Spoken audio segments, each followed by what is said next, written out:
আসসালামু আলাইকুম ওয়া রাহমাতুল্লাহি ওয়া বারাকাতুহু। প্রিয় শিক্ষার্থী বন্ধুরা, এ পর্বে আমরা দেখব হচ্ছে প্লাক মেথডের কাজ।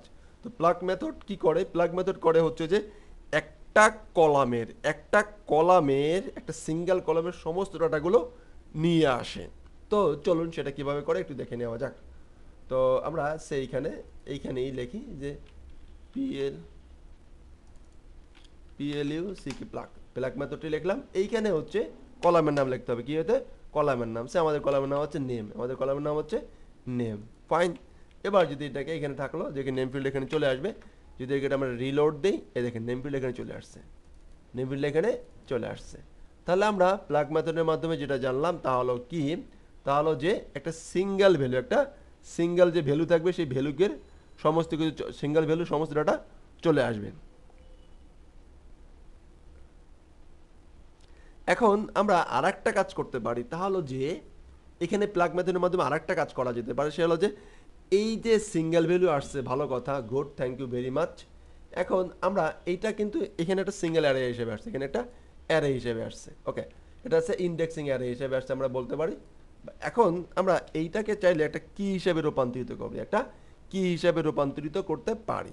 তাহলে কিটা কি? সে এরকম বলি যে কি সে, এবার দেখেন এটার এগেনিস্ট এটা বসে যাবে। কির এগেনিস্টে? আচ্ছা, কি এখন এই কিটা কি? এই কিটা হবে যে কোনো একটা কলাম, টেবিলের কলাম। একটু যদি প্র্যাকটিক্যালি দেখেন তাহলে বোঝা সহজ হবে। দেখেন এই ম্যানেজার, এই পাশে যেটা থাকবে সেটা হচ্ছে কি হয়ে যায়, এই পাশে যেটা থাকবে সেটা হচ্ছে ভ্যালু হয়ে গেছে। তাহলে প্রথমটা হচ্ছে কি? ভ্যালু। এবার দেখি আইডি চলে আসছে এই পাশে, আইডি এই পাশে, এটা হচ্ছে কি, এটা হচ্ছে ভ্যালু। তারপর প্রথমটা ভ্যালু ঠিক ছিল, ফাইন, ভ্যালুগুলো প্রথমটা ভ্যালু হিসেবে কাউন্ট করতেছে। এরপরে যে কাউন্ট করতেছে এরপরে হচ্ছে সেটা হচ্ছে আইডি, বা আমরা এটাকে আরেকটা কলামকে কি হিসাবে সেট করতে পারি, যেমন এখানে যদি বলি যে আইডি 1 এর এগেইনস্টে ম্যানেজার, ঠিক আছে, ফাইন, 2 এর এগেইনস্টে টিচার, ঠিক আছে, ফাইন, 3 এর এগেইনস্টে ডেভেলপার, ঠিক আছে, ফাইন। তো এরকম করে হচ্ছে একটা কি হিসাবে আমরা সেট করতে পারি। তাহলে এ পর্বে আমরা দেখলাম হচ্ছে প্লাগ মেথডের অল্প একটু হালকা কাজ। নেক্সট পার্টে এবার আমরা দেখব হচ্ছে কিভাবে চেক করতে হয়। তো চেক করার জন্য আমরা যারা পিএইচপিতে আমি একটি অ্যাডে দেখিয়েছি, আপনাদের মনে আছে কিনা জানি না। তো এই দেখেন, এটা আরেকটা প্র্যাকটিক্যালি কাজে লাগলো।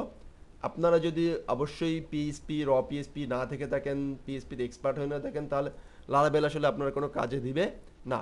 সেক্ষেত্রে আমি একটা প্লে লিস্ট আছে, আমি এখানে আপলোড করতেছি কন্টিনিউয়াসলি। তো এই যে অ্যারের এখানে চাং নামে একটা মেথড আছে, বা এরকম অনেক মেথড আছে। দেখুন চাং নিয়ে একটু এখনই আলোচনা আসবে। তো আমরা চাইলে এই চাঙ্কের মাধ্যমে স্পেসিফিক কিছু আমাদের যে মনে করেন যে 1,00,000 ডাটা আছে, কিন্তু 1,00,000 ডাটা একবারে আনলে তো ঝামেলা হবে।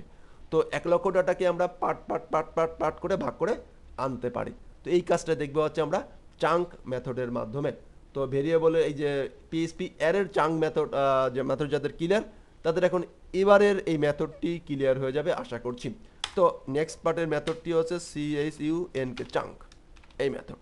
তো এই মেথড নিয়ে আমরা নেক্সট পার্টে আলোচনা করব। সবাই ভালো থাকেন। আসসালামু আলাইকুম ওয়া রাহমাতুল্লাহি ওয়া বারাকাতুহু।